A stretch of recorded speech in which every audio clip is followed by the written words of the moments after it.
नशे के लिए कुछ भी कर लेते हैं लोग, दहशत गर्द बनने पे तैयार हो जाते हैं। अस्सलाम वालेकुम नाजरीन, डिजिटल न्यूज़ पॉइंट के साथ मैं हूं आपका मेज़बान मलक खुरम शहजाद। नाजरीन, इस वक्त मैं कसूर दशहरा ग्राउंड के इलाके में मौजूद हूं। मेरे साथ आप ये जो भाई देख रहे हैं, ये नशा करते हैं। ये क्यों नशा करते हैं, कितनी देर हो गई है इन्हें नशा करते हुए, और यहाँ पर जो वो दर्जनों नशा करने वाले अफराद मौजूद हैं जो अपनी ज़िंदगी किसी न किसी वजह से नशे पे लगे हैं और इस वक्त कैसी ज़िंदगी गुजार रहे हैं। इनका जो जिस्म है वो इंजेक्शन लगा लगा के सारा जो है वो गला पड़ा है। इनकी जो दोनों टांगें हैं वो मैंने देखी हैं, देखने के काबिल नहीं है, पट्टियाँ बंधी हुई हैं, बहुत बुरा हाल है। कि बाकी की कहानी इनसे जानते हैं कि ये कब से नशे पे लगे हैं और क्यों नशे पे लगे थे, क्या वजह क्या बनी थी। अस्सलाम वालेकुम। वालेकुम सलाम। क्या नाम क्या है आपका? मोहम्मद जुबैद। जवेद भाई, मुझे ये बताओ कि नशे पे क्यों लगे थे? जब माँ बाप से जुदा हुआ, फिर बुरी महफिल में बैठना शुरू हो गया। दोस्तों के साथ पहले चरस पी, बूटी पी, फिर पाउडर पे आ गया और इंजेक्शन लगाने शुरू कर दिए।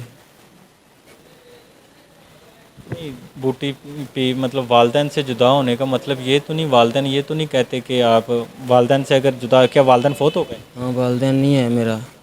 तो आपको चाहिए उनके लिए फातिहा खानी करें, उनके लिए उनकी मगफरत का सिला बने, लेकिन आप जो है वो इस काम पे लग गए। मैं पहले नहीं करता था।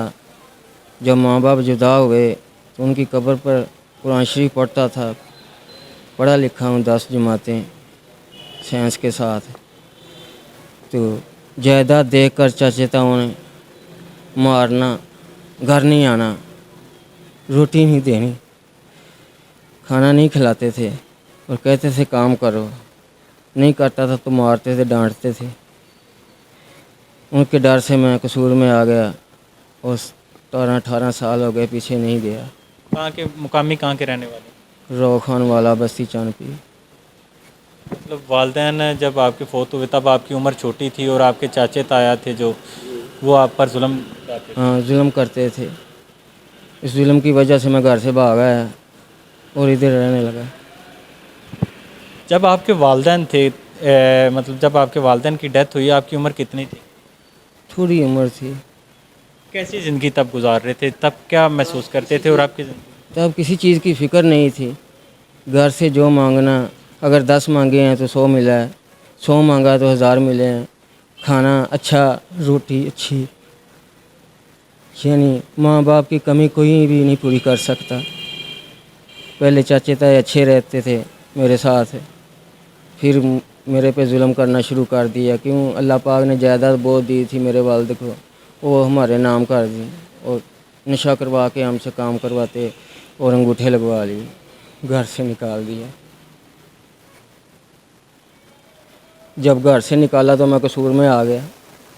कसूर आके जवेद भाई आपको काम भी कर सकते थे, लाजमी तो नहीं कि ये नशे पे आके आप उन्हें दोबारा इस काबिल अपने आप को बना सकते थे कि आप दोबारा उस काबिल होते ताकि आपके वालदैन के लिए आप मग़फ़िरत का सबब भी बनते। ये नशे पे लग गए हैं आप। भाई पहले कब्र पे जाता था बिला नागा और दुआ करता था अल्लाह पाक से कि कुल कायनात के माँ बाप जिनके रुखसत हो गए हैं उनको जन्नतुल फिरदौस में अल्लाह मुकाम दे। मैं भी जाता था, दुआ करता था, सारा सारा दिन उधर कुरान शरीफ पढ़ता था, ये सूरत यासीन पढ़ता था। पता नहीं ना आपके वालदैन की रूह कुछ भी होती होगी आपसे जब आप जाते थे, अब आप नहीं जाते, अब आप ऐसा काम करते हैं, तो वालदैन आपके भी किस करब में मुब्तला होंगे। वो क्या हर वक्त सोचते होंगे, क्या उनका आगे भी मतलब कि हमारे पीछे कोई हाथ उठा के दुआ करने वाला ही नहीं है? दुआ तो करता हूँ, रात दिन करता हूँ अल्लाह से, जिस हाल में भी होता हूँ उनकी मग़फ़िरत की दुआ। फिर आपको इतना नाउम्मीद नहीं ना होना चाहिए था कि आप वहाँ से जब छोड़ के आए अपने आबाई गांव को, जब कसूर में आप सेटल हुए तो आपको काम करना चाहिए था, कोई कारोबार करते। कारोबार ना सी तब आप कोई मजदूरी से अपना कोई काम स्टार्ट कर लेते तो आप अभी इस मुकाम पर पहुँचे होते कि आपका अपना कारोबार होता। भाई शनाख्ती कार्ड तक उन्होंने छीन लिया, कोई संत मैट्रिक की कोई कागजात नहीं मुझे दिया, जिस वजह से मुझे इधर काम नहीं मिला। 1 माह 2 माह गुजर गए, उम्मीद छूट गई। इनको देखता था, ये जो इंजेक्शन लगाते हैं भाई, इनके साथ चलना शुरू कर दिया। तो मैं भी इंजेक्शन फिर उस दिन से ऐसा इंजेक्शन लगाया कि दिल नहीं करता इसको छोड़ने के लिए। अभी आप देखें ना, आप मुझे दिखा रहे थे दोनों आपकी जो टांगें हैं, दोनों पे पट्टियां बंधी हुई हैं, बुरा हाल है, कोई देखने वाला नहीं, यहाँ पर आप गंदगी पर ही सो जाते हैं। तो क्या आप छोड़ना नहीं चाहते इसे?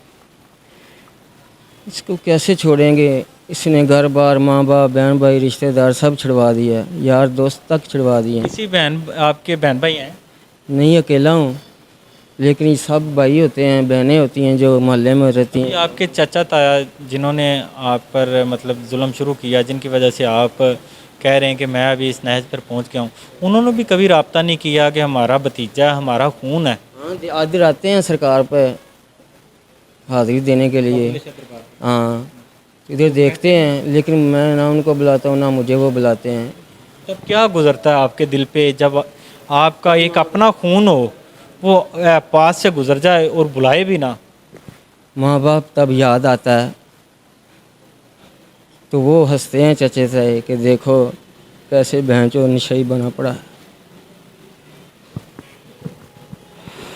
नाजरीन, ये मोहम्मद जवेद की कहानी जो आपने सुनी, कुछ तो जो नौजवान हैं वो दोस्तों के साथ शौक़ में लग जाते हैं, लेकिन कुछ ऐसे नौजवान भी जिनके वालिदैन फ़ौत होने के बाद उन पर अपने ही अजीज़ व अकारब, जब उनके वालिदैन हयात होते हैं तो उन्हें बड़े प्यार से बुलाते हैं कि ये हमारा भतीजा है या ये हमारा भांजा है, ये हमारा बेटा है।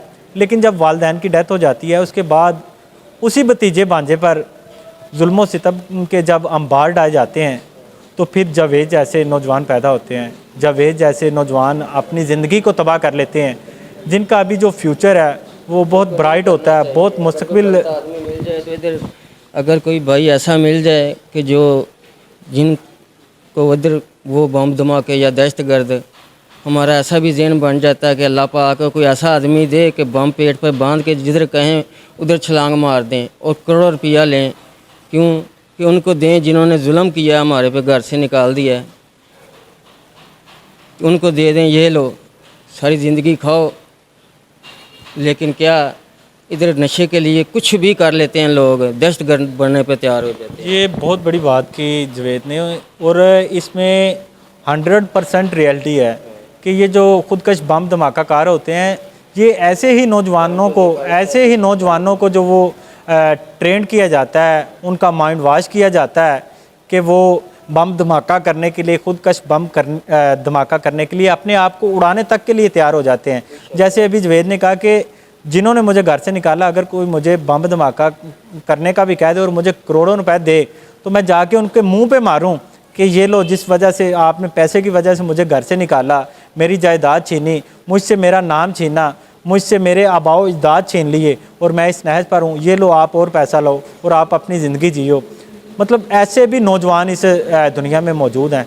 तो मेरी तमाम उन पेरेंट्स से गुजारिश है, अल्लाह ना करे जिन्होंने इन पर जुल्म और सितम के अंबार डाले, अगर उनकी औलाद पर ऐसा वक्त आ जाता तो उनके साथ ऐसा होता तो उन पर क्या गुजरती। उन तमाम वालिदैन से गुजारिश है कि खुदारा हर औलाद को, हर बच्चे को, हर बेटी को अपने बेटों जैसा ट्रीट करें, ताकि वो मुआशरे का एक अच्छा शहरी बने, ना कि वो जावेद जैसे नशे वाले बन जाएं, जिनको कोई पास बिठाना भी पसंद ना करे कि चल ये तो नशेई है। ऐसे भी इन्हें ताने दिए जाते हैं, ऐसा हरगिज़ नहीं होना चाहिए। ऐसे जो मामलात हैं, जब ऐसे मामलात होते हैं तो फिर मुआशरा अच्छाई की तरफ नहीं बल्कि बुराई की तरफ जाता है और बुराइयां जन्म लेती हैं। इसी के साथ अपने मेज़बान मलक खुर्रम शहजाद को इजाज़त दीजिए और देखते रहिए डिजिटल न्यूज़ पॉइंट। अल्लाह ने के बाद।